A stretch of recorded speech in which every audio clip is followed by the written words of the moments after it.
Hi, my name is Dr. Bill Johnson. I'm a urologist here at Core Physicians in Exeter, New Hampshire.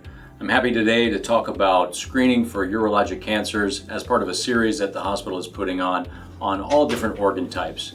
And what we're talking about today is specifically urology. People often talk about screening for prostate cancer with their primary care physician. That's where everything starts. Prostate cancer is a really hot topic for men, and to have that discussion about the controversy regarding prostate cancer screening with your primary care physician is probably the best place to begin. We typically recommend men screen for prostate cancer with a PSA test between age 55 and 70. Doing it earlier than that is recommended if there's a strong family history of prostate cancer, and doing it after age 70 is not recommended because of mortality and some questions about the benefit of late diagnosis of prostate cancer and whether or not the downsides to treatment really warrant the diagnosis in the first place. I will say that this is a complex issue with lots of opinions, lots of personal opinions, lots of medical opinions, and lots of different recommendations over the years. The thing that is true most about prostate cancer screening, though, is to have that personal discussion with either your primary care physician or, in many cases, with a urologist. And here in Exeter, we have two board-certified urologists, myself and Dr. Cullen Jumper, with whom you can have these intimate conversations about what your value system is and whether or not prostate cancer screening is right for you given your age. The screening for prostate cancer typically involves a blood test, which could be followed by an MRI or a prostate biopsy, and then the downstream effect of a positive diagnosis would be either radiation or surgery, which is beyond the scope of today's topic. There are other urologic cancers that are important to consider. Bladder cancer is very prevalent in New Hampshire, Vermont, and Maine. In fact, we have the highest rates of bladder cancer than anywhere in the country.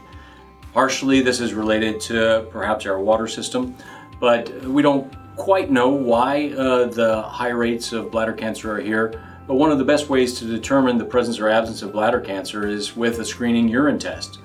Either microscopic blood in the urine or blood that's visible to the naked eye is very concerning to both your primary care physician and to urology.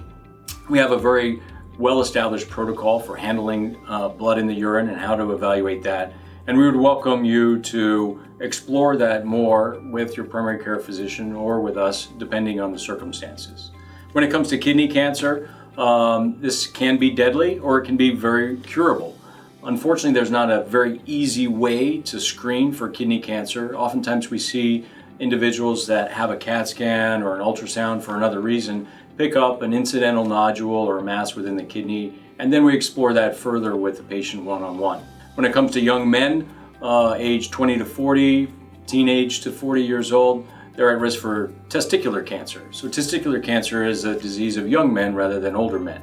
And so we always recommend that men in that age category perform a monthly self-testicular exam to feel for any nodules or bumps or hardness that could be concerning, and then is evaluated by a urologist. There are other more incidental, smaller frequency urologic cancers that are beyond the scope of today's evaluation or our discussion today, but we'd be happy to explore those with you in the future if you have any questions or concerns. I'm very happy that you've taken the time to review this video with regard to urologic cancers and our cancer center here at Exeter Hospital. Thanks for listening.